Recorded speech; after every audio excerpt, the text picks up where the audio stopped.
a todas. Bienvenidas al ciclo de conversatorio que venimos llevando desde el Instituto de Integración y Desarrollo Social de la ciudad de Trelew. El ciclo le hemos dado en llamar Retóricas Emergentes. Hoy vamos a participar junto a la doctora Verónica Heredia y junto a la profesora Mónica Baeza de la Universidad Nacional de la Patagonia de Comodoro Rivadavia. Y bueno, vamos a contar un poquito quién es la doctora Verónica Heredia. Ella es integrante de la Comisión de la Mujer de la Asociación de Abogadas de Buenos Aires, fiscala en el juicio popular contra el Fondo Monetario Internacional y la deuda externa. Actualmente es secretaria de la Asociación Civil Encuentro de Profesionales contra la Tortura. Y algunas causas en las que ha trabajado podemos nombrar que es abogada de la familia de Iván Torres Millacura, en el caso Torres Millacura versus Argentina de la Corte Internacional de Derechos Humanos por la detención ilegal, tortura y desaparición forzada en democracia. Abogada de Nora Cortiñas, madre de la Plaza de Mayo, línea fundadora en los habeas corpus en democracia a favor de su hijo Carlos Gustavo. Abogada de mujeres piqueteras detenidas en Caleta Olivia, provincia de Santa Cruz, en el año 2004. Abogada de la familia de Santiago Maldonado, como así también es abogada desde el año pasado de la familia de Lucía Pérez.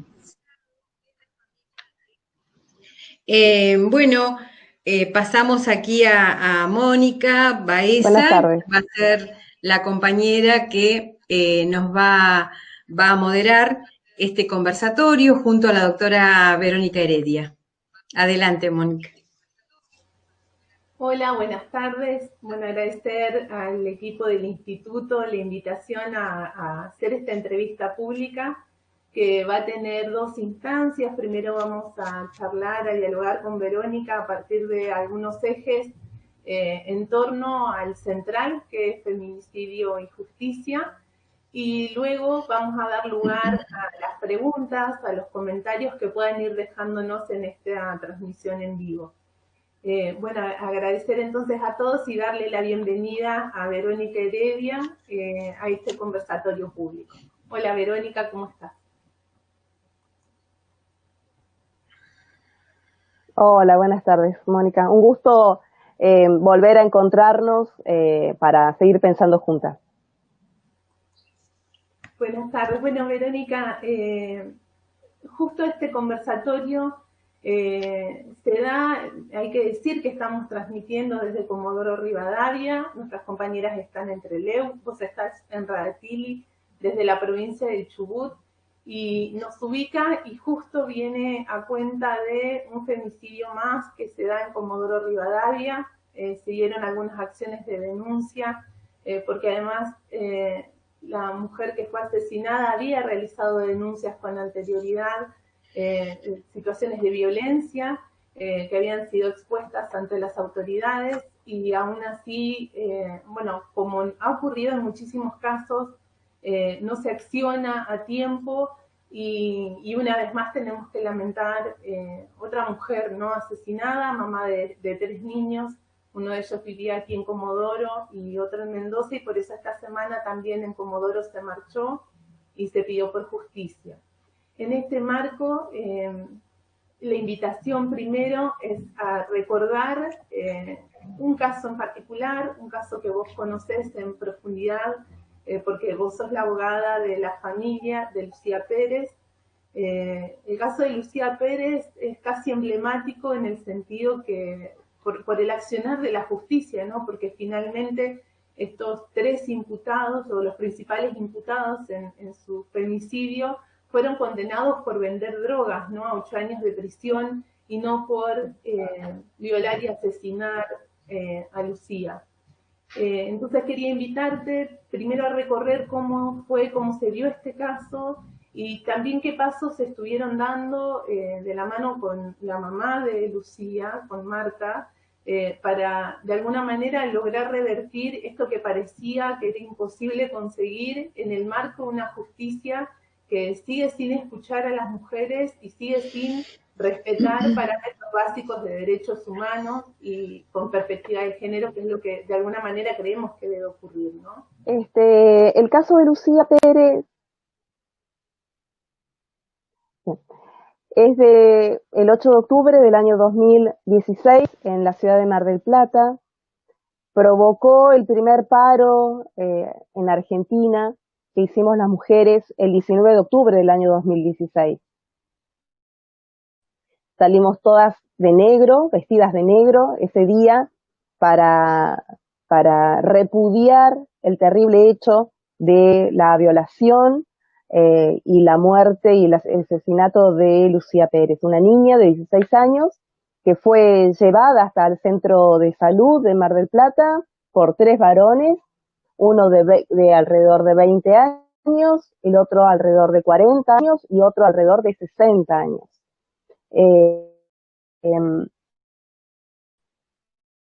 Estos 3 varones llevaron el cuerpo de Lucía hasta la salita de salud y recién al día siguiente fueron detenidos, 2 de ellos, cuando siguieron vendiendo drogas enfrente de la escuela, en la puerta de la escuela donde iba Lucía. Por eso el caso de Lucía reúne lamentablemente todos estos matices que atraviesan los femicidios: la droga, la impunidad, de los medios de luz, de los servicios de salud, de la educación, de la iglesia, de la policía. Sintetiza el hecho de Lucía todas las aristas que debe trabajar, en las que tiene obligación el Estado. Y en el año 2018, el 26 de noviembre del año 2018, la justicia determinó que una persona, la persona de más de 60 años, no era responsable de nada, y Farías y Offidani, de 20 y 40 años, eran responsables por la venta de estupefacientes, pero por el suministro de drogas a Lucía. La violación y la muerte de Lucía quedaron totalmente impunes.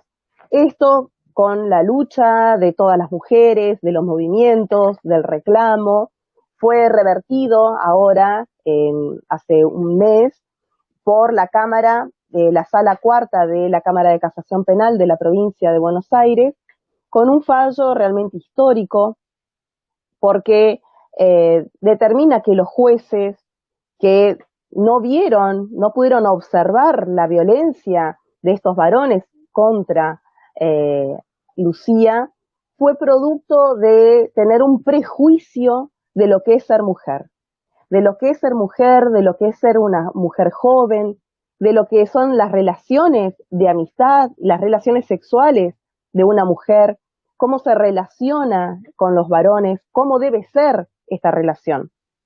Estos prejuicios impidieron a los jueces poder cumplir su mandato, que es cumplir la ley. Primero, ser imparciales. Y ser imparcial significa no tener un preconcepto de lo que se va a tratar, de lo que van a estudiar. Ellos ya venían con un preconcepto y además incumplieron la ley, la Constitución, los tratados internacionales de derechos humanos, la Convención para prevenir, sancionar y erradicar las violencias contra las mujeres.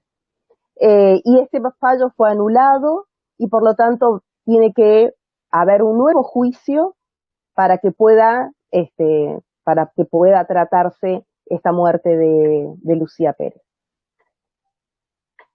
Y esto obviamente ha sido producto primero, de la fuerza incansable de Marta Montero, su madre, de Guillermo, su padre, de Matías, hermano de Lucía, que son imprescindibles. Las víctimas fortalecidas, políticamente ubicadas en la exigencia de verdad y de justicia, son imprescindibles. Frente a un Estado que no quiere avanzar, que quiere garantizar la impunidad, las víctimas son imprescindibles. Y luego la organización de la sociedad civil, que también es imprescindible para caminar en pos de la justicia. Bueno, como decíamos, el caso de Lucía es emblemático, es un caso reciente, pero vemos como un patrón que se repite en el tipo de intervención, de sanción, de fallos que tiene la justicia con respecto a estos temas. ¿Pudiste hacer seguimientos de casos, por ejemplo, qué ha ocurrido en Chubut con algunos casos en particular? ¿Cuál es la matriz, digamos, cómo se da en Chubut? Bueno, la Corte Suprema de Justicia, a partir del año 2014, tiene registros de los femicidios ocurridos en todo el país. Esta es la única base de datos que el Estado tiene en relación a los femicidios, que nosotras denunciamos que es insuficiente, que no refleja la totalidad de los femicidios que ocurren en el país. Pero incluso con estos datos, que son subregistros de lo que realmente sucede en el país, tenemos en cuenta, por ejemplo, que en el año 2019 en la Argentina hubieron 252 femicidios, de los cuales 5 se produjeron en la provincia de Chubut. Y a la fecha no hay ninguna resolución en relación a, o sea, no es que no haya ninguna resolución, están todos en etapa de investigación, según lo que nos informa la Corte Suprema de Justicia. Y esto es lo que nosotros tenemos que reclamar, base de datos que reflejen, no solamente por una cuestión estadística y de números, sino que esto nos permite hacer un seguimiento de los casos que tenemos y que podemos controlar, porque la sociedad civil tiene que hacer los controles de las resoluciones judiciales. Y analizando las sentencias del Superior Tribunal de Justicia, les comento, el femicidio es el homicidio que comete un varón contra una mujer. Esto es femicidio. Entonces, determina que es un homicidio, pero que lo realiza alguien que es un varón contra una mujer. Y esto está tipificado, o sea, está registrado en el Código Penal en el artículo 80, inciso 11. Y los jueces se niegan y se resisten a aplicar este inciso 11 que refleja el femicidio. Y lo quieren hacer y lo diluyen en otros artículos, otros incisos del artículo 80 que no refleja el femicidio. Y esto es muy grave porque se está ocultando el fenómeno del femicidio al no aplicar el inciso 11 del artículo 80. Y esto es lo que pasa precisamente en la provincia de Chubut. El Superior Tribunal de Justicia de la provincia de Chubut, que hoy está compuesto por 2 ministros, que incumple la Constitución Nacional, que tiene que haber como mínimo, Constitución de la provincia de Chubut, que dice que como mínimo tiene que haber 3 ministros, se niega a aplicar el artículo 80, inciso 11 del Código Penal. Entonces, vemos cómo lo que decía el ministro que acaba de jubilarse, el doctor Donet, cuando se le preguntó en relación a la paridad de género en el Superior Tribunal, dijo, no, las mujeres no pueden porque ellas son madres y siempre están ocupadas en la casa, y entonces se le hace muy difícil, y entonces, bueno, una puede ser, pero 2 ya no. Estas manifestaciones públicas del doctor Donet se reflejan en sus sentencias. Sentencias que opinó de la misma manera que los ministros actuales del Superior Tribunal. Entonces, para el doctor Donet, por ejemplo, hay un caso que sucedió en Puerto Madryn es un hecho del 11 de junio del 2016, donde el varón ingresa, la expareja de la mujer ingresa a la habitación donde estaba durmiendo ella con sus hijos, sus 3 hijos. Él ingresa con un cuchillo, la apuñala y mientras le decía, te vas a acordar de mí. Entonces, como él dijo, te vas a acordar de mí, los ministros dijeron, no la quería matar, porque si lo hubiera querido matar, no le hubiera dicho, te vas a acordar de mí. Bueno, ese razonamiento que se refleja en que pase a ser una tentativa de femicidio a lesiones. Entonces, no es menor este tipo de razonamientos a los que llegan los jueces. Por ejemplo, en otro hecho que ocurrió el 8 de septiembre del año 2000, donde él ingresa, le pega 2 disparos con un arma de fuego a la mujer, a la concubina, que ya tenía denuncias previas. El propio imputado reconoce que cuando estaba envuelto en el marco de una discusión por celos, dice la sentencia, en el marco de una discusión por celos, tomó el arma y le disparó. Pero los jueces dijeron, no, esto no es violencia de género, esto no es femicidio. Y así razonan los jueces y así aplican el derecho.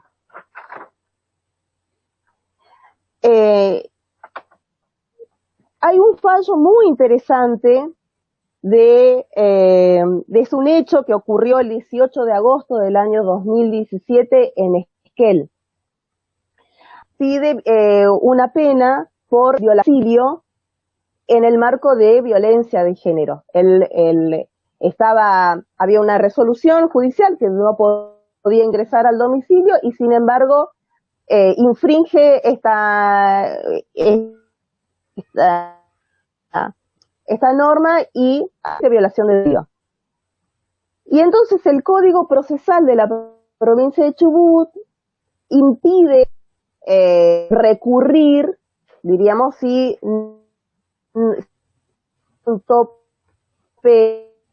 hay tope, recurrir el Ministerio Público Fiscal. Y la fiscala dice, no, yo como Estado, cuando hay violencia de género, no puedo estar limitado, no me pueden poner un límite porque tengo que seguir discutiendo y exigiendo que no, como forma de prevención y de sanción y para erradicar la violencia de género.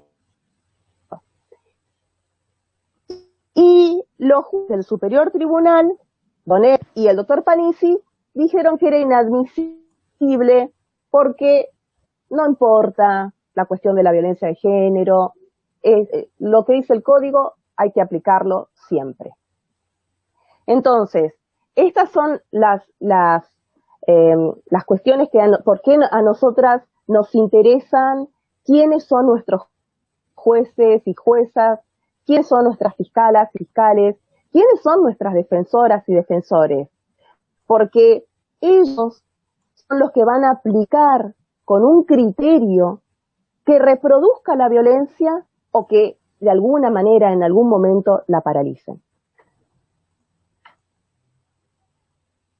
Pensaba también, Vero, no solo la importancia de los fallos que son determinantes en este caso en la obtención de justicia, sino también cómo se da en el caso de Chubut todo lo que está sucediendo ahora en los procesos previos, ¿no? En la toma de denuncia, en el proceso de reunir pruebas. Esto no es un tema menor porque también pienso que no solo estamos aquí discutiendo o analizando, digamos, qué impacto tiene pensar en esto de garantizar la justicia en cada una de las etapas, considerando que tenemos que garantizar no solo una paridad y un criterio de justicia, de igualdad en esto de la justicia, sino también en todo el proceso, ¿no? En cada una de las etapas que atraviesa o que comienza a partir del día que la mujer denuncia que es víctima de violencia, ¿no?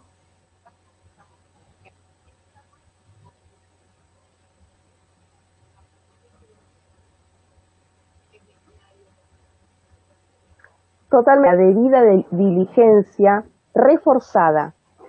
El Estado tiene una obligación primero de prevenir que sucedan estos hechos. Luego, cuando se producen estos hechos, investigar también. Y luego, finalmente, de juzgar y sancionar si corresponde.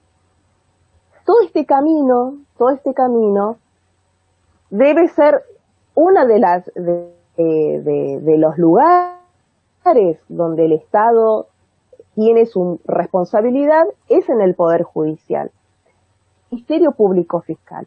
Por eso es imprescindible también saber quiénes llevan adelante esta investigación, con qué perspectiva, cómo analizan estos hechos. Y esto es una de las cuestiones que también dijo el fallo histórico en el caso de Lucía Pérez. También dice que la investigación en el caso de Lucía Pérez estuvo viciada, estuvo llena de prejuicios, y entonces se permitió investigar a la víctima, de centrar las responsabilidades y la mirada en los victimarios, en los que están siendo imputados. Entonces, una investigación que lo primero que pregunta es la actividad sexual de la víctima, en analizar, que le hacen análisis psicológicos, psiquiátricos a las víctimas para ver si fabulan, si mienten. Si uno se va a denunciar que le robaron un celular, no te hacen jamás una pericia psicológica para ver si estás fabulando. A nadie se le ocurre, a ningún fiscal, a ninguna fiscala, se le ocurre pedir una pericia psicológica, psiquiátrica a quien va a denunciar cualquier delito, excepto si uno va a denunciar delito de violencia de género. Inmediatamente empieza, ¿será que tiene algún problemita con él? ¿Será que ella tiene algún problema? Esa investigación sobre la víctima es donde también luego repercute, diríamos, en que las víctimas no quieran denunciar. Cuando una víctima, es un fracaso del Ministerio Público Fiscal que las víctimas desistan de sus denuncias en el transcurso del proceso. Eso es porque no hay un acompañamiento, una atención correcta a las personas, a las mujeres que van a denunciar. Entonces, en vez de ponerlo, de tildarlo dentro de sus estadísticas como algo positivo, tendría que ser valorado como lo peor que le puede pasar al Ministerio Público Fiscal, es que una víctima en el transcurso del proceso desista, se arrepienta o no vuelva. ¿Por qué? Porque tarde o temprano, lamentablemente, va a volver, ya sea con lesiones, con intentos de homicidio o directamente siendo un femicidio más.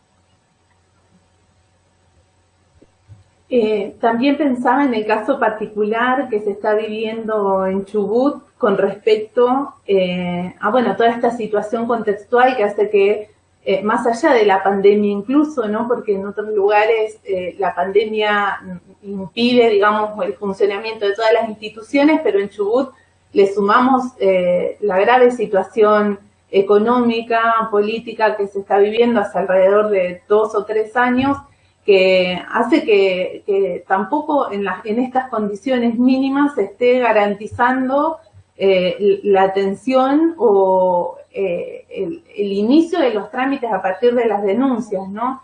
todo el tiempo estamos leyendo en los medios de comunicación, que es quizá el primer contacto en el que nosotros podemos tener un registro de lo que sucede, porque se denuncia en redes sociales, se denuncia en los medios de comunicación ante esta falta de actividad de la justicia en el caso de Chubut en particular, ¿no? Eso también me parece que es un condicionante y que también pone en evidencia la falta de políticas públicas desde otros entes como los gobiernos, ya sean municipales o provinciales, para abocar y contener y garantizar medidas de carácter preventiva, ¿no?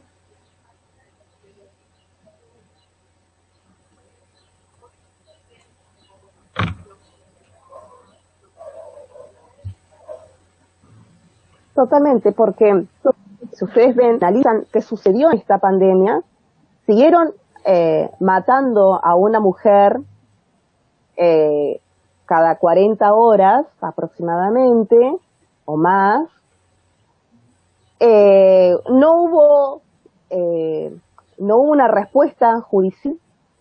Sin embargo, el Estado sí estuvo garantizando, por ejemplo, que nadie salga a la calle sin barbijo. ¿Cómo puede ser que en la provincia de Chubut se haya detenido masivamente a personas, se haya privado de la libertad masivamente a personas porque estaban incumpliendo el decreto, el DNU 297 del presidente de la Nación, motivando, pero no solamente eso, sino además muertes, torturas, abuso de autoridad? Todo esto pasó en Chubut mientras se siguió cometiendo femicidios. Y este registro que dicen que el caso de Comodoro es el primero, este es el subregistro que hacen de los femicidios. Porque recuerdo un caso de una mujer que murió quemada en una casita en Comodoro Rivadavia junto con su hija, y eso debió ser investigado como un femicidio.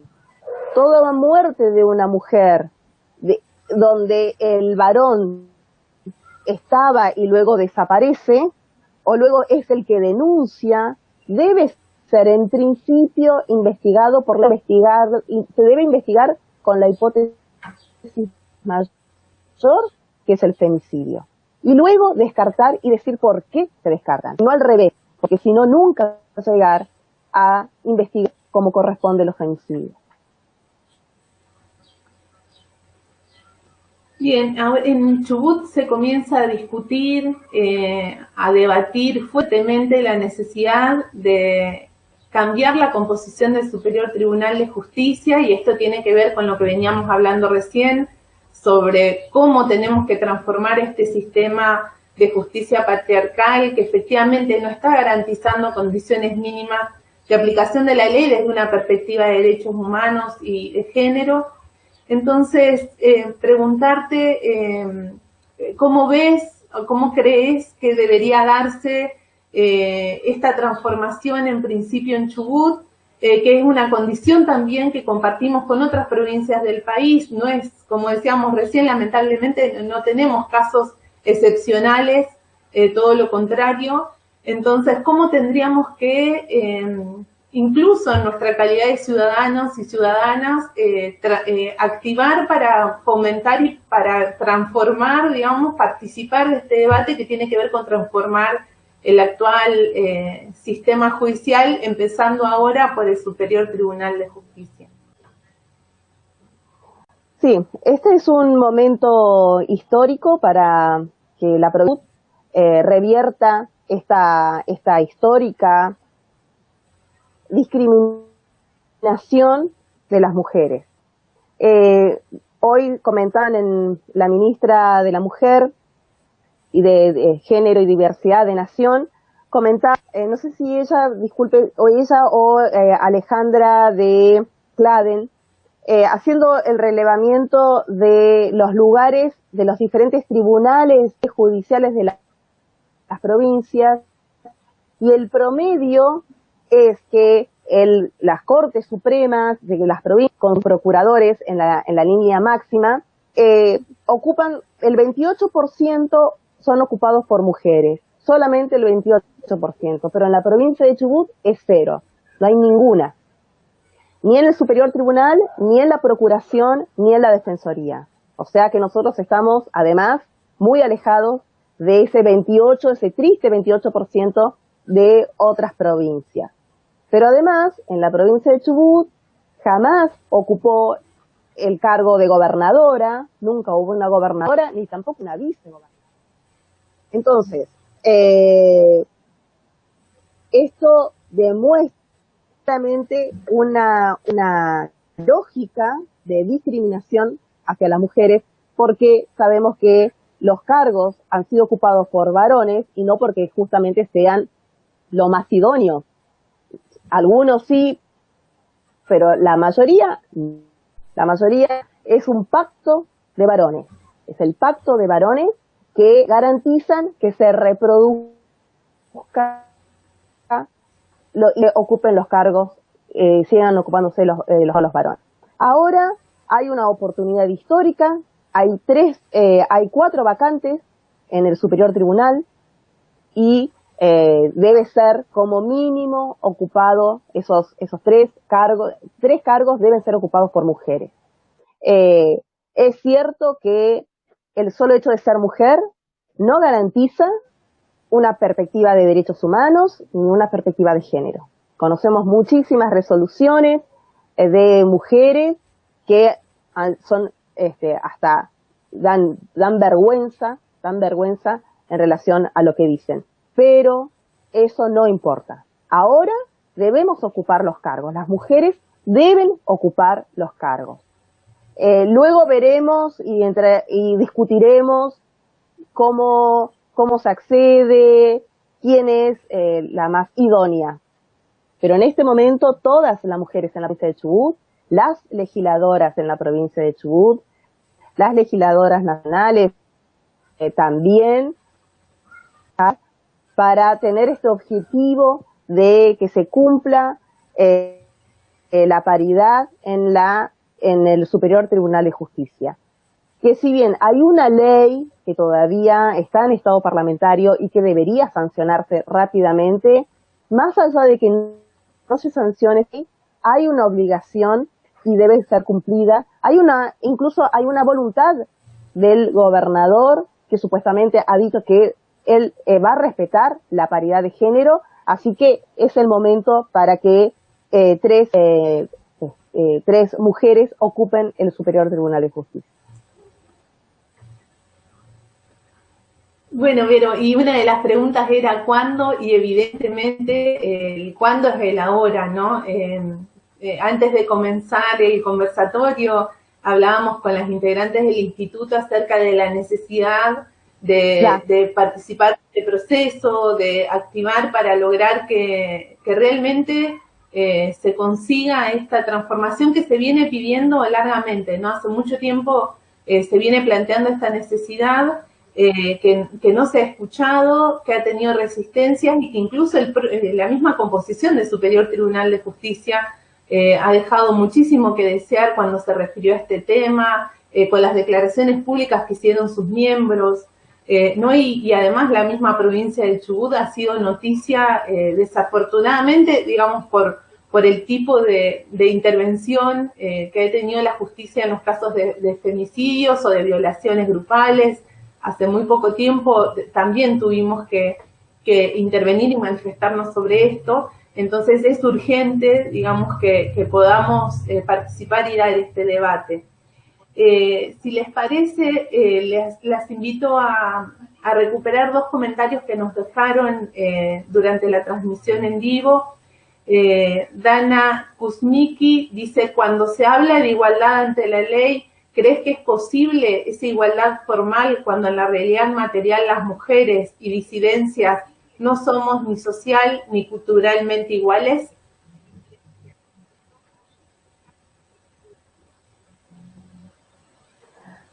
Por supuesto que, tal como lo dice Dana, hay una desigualdad estructural, precisamente por esa desigualdad estructural que atraviesa todo, atraviesa no solamente el género, sino también la educación, la salud, la raza, la religión, atraviesa todas estas discriminaciones que se suman a la discriminación contra la mujer. Y esto es lo que hay que revertir, porque si no siempre estamos en una democracia parcial, una democracia formal, pero no vivimos en democracia en la medida que no estemos incluidos en todas las, no solamente en la ocupación de los cargos, sino en el acceso a la vivienda, a la educación, a la salud, al trabajo. Y entonces esto es lo que hay que empezar, o sea, hay que trabajar todos los días para modificar esto. Y tiene razón Dana, hay una desigualdad estructural, y eso es lo que tenemos que trabajar todos los días para... Perfecto. Y María Bettina Cantelli comenta: los procesos inician mal cuando hay mujeres que van a denunciar y no las tienen en cuenta. Siempre es la misma queja. Hay mujeres que hacen muchas denuncias y luego lamentablemente nos encuentran muertas. Bueno, un poco en referencia a lo que veníamos hablando desde el principio, ¿no? Acerca de la necesidad de no solo mejorar en términos de composición, en este caso el Superior Tribunal, ocupar los cargos de jueces o de fiscales, sino también garantizar esta transformación en cada una de las etapas en las que se atraviesa, ¿no? Y sobre todo en el de prevención, ¿no? Que no solo lo punitivo es lo que nos va a garantizar. Creo que Verónica se cayó, así que la vamos a esperar. Mientras las invitamos a las compañeras del instituto a comentar o si quieren ir comentando algo acerca del valor, quizá también de la prevención, porque ustedes vienen haciendo esa tarea también, ¿no? Ustedes vienen haciendo tareas de prevención, sobre todo desde el instituto, ¿no?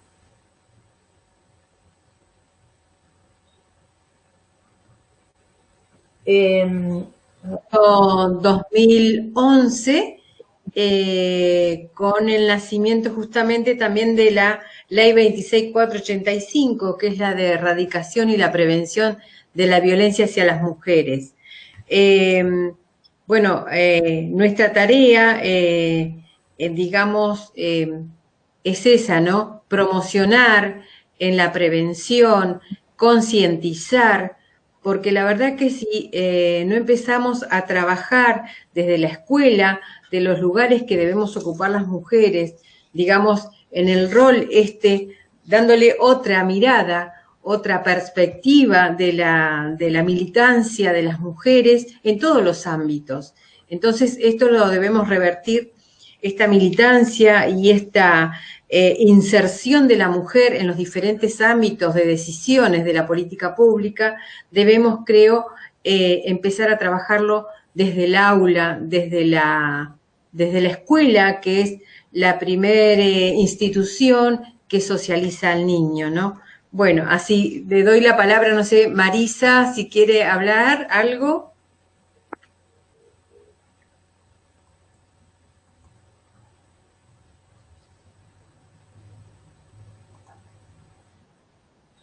A ver, ahí ¿Se corta? Tratando de... Sí, no tiene buena conexión, me parece.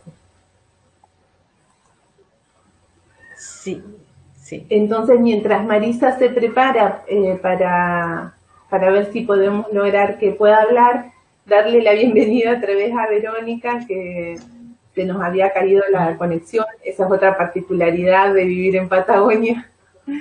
Entonces, invitarla a Verónica. Bueno, estábamos hablando acerca de este comentario que nos dejaron durante la transmisión en vivo, que hace hincapié en esto, ¿no? En la importancia también de trabajar en la prevención, porque sabemos que no todo se soluciona con lo punitivo, ¿no? No solo es la condena, sino ganaríamos mucho más con educación sexual integral, con otros derechos que hoy no se están garantizando claramente, ¿no? Entonces la invitación, ahora que Verónica está aquí, a las integrantes del instituto, si quieren hacer algún tipo de comentario, pregunta, a Verónica.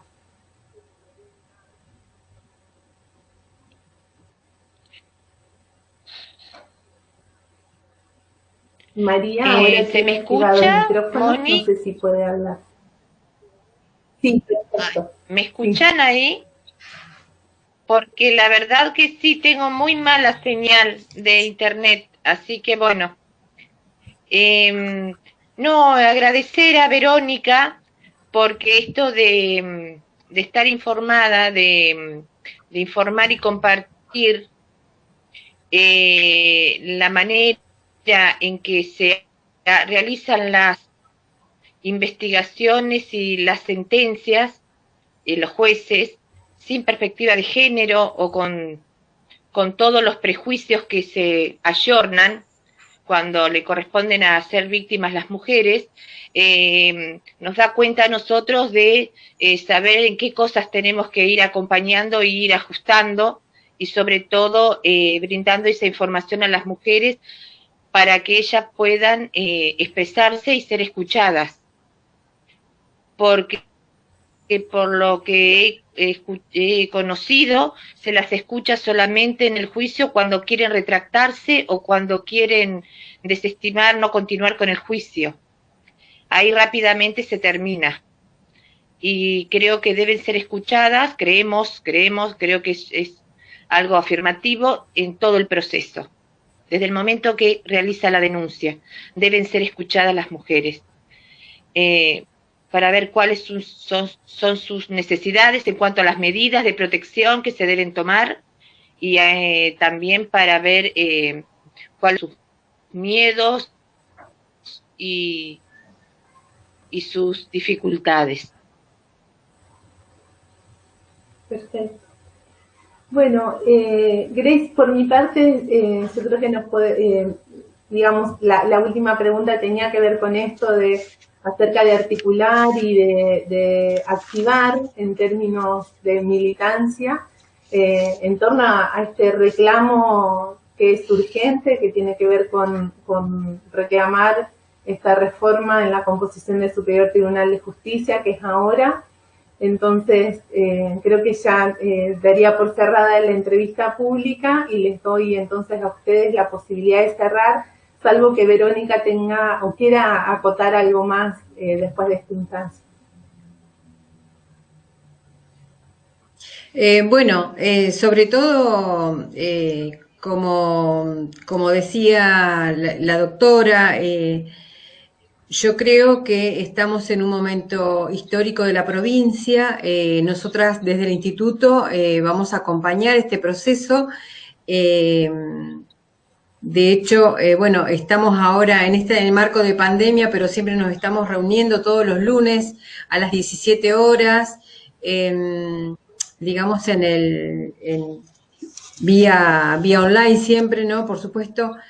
Y estamos dispuestas a acompañar todo lo que sea necesario en lucha para las mujeres. El instituto es un organismo, es una asociación civil, como decía la doctora, que nosotros desde la sociedad civil tenemos un rol importante de acompañar, de gestionar, ¿sí? Entonces, creo que el compromiso, y en el marco de lo que es el femicidio, que es muy grave, debemos estar alertas, pero no solo alertas desde la militancia de la marcha, sino desde la militancia en los tribunales, con petitorios, con cartas de intención. Debemos estar alertas. Creo que también tenemos que empezar a ingresar en esos lugares en donde la palabra queda fuera de lugar. Entonces, siempre le digo a las chicas, tenemos que empezar a hacer petitorios, presentar notas, presentar petitorios, junta de firmas y hacernos visibilizar. Así que bueno, ante todo, bueno, quería recordarles esto, y agradecerle profundamente a la doctora, que estamos dispuestas para lo que sea, a Moni también para otro encuentro, otro conversatorio, y bueno, el instituto está abierto para lo que deseen en cuanto siempre a la educación, a la transmisión del conocimiento, a compartir experiencias, a compartir vivencias, y la teoría acompañada con la experiencia yo creo que es lo que nos va a fortalecer cada día. Así que bueno, agradecer entonces nuevamente al grupo, a todos quienes participaron, y bueno, en especial a la doctora Verónica Heredia, no sé si querías decir algo más. Moni, da el cierre. Vero, ¿querés acotar algo más? No, bueno, muchísimas gracias. Creo que estos espacios son imprescindibles para pensar juntas, para concretar en acciones. Tenemos la obligación de proponer, de estar, porque nos están matando. Están matando a nuestras hijas, están matando a nuestras madres, nos están matando a nosotras, nos están matando. Eso es el femicidio. Nos están matando por el solo hecho de ser mujeres. Y la pandemia bajó los delitos, excepto el femicidio. El femicidio siguió funcionando porque funciona el patriarcado, porque funciona el machismo, porque funciona la discriminación, porque funciona el sexismo. Por eso funciona y por eso el femicidio, y nos siguen matando. Entonces, es urgente, es ya. Tenemos que hacer todo, tenemos que exigir, tenemos que peticionar, como dice Grace, todos tenemos que hacer todo. ¿Y cuándo? Ya. Así que estoy en las calles para pensar, para escribir, para hablar. Así que bueno, muchísimas gracias y seguimos juntas. Bueno. Gracias. Bueno, muchas gracias entonces a todas y todos y todes. Y bueno, un placer. Bueno, ahí nos dejan un comentario más. Elba Will nos dice interesante propuesta, así es que hay que continuar. Ahora la misión que tenemos todas es como replicar este conversatorio que queda grabado aquí en el muro del instituto, para que nuestras voces se multipliquen y para que este pedido de transformación llegue a buen puerto. Un abrazo para todas. Bueno, un abrazo. Gracias. Chao. Hasta luego.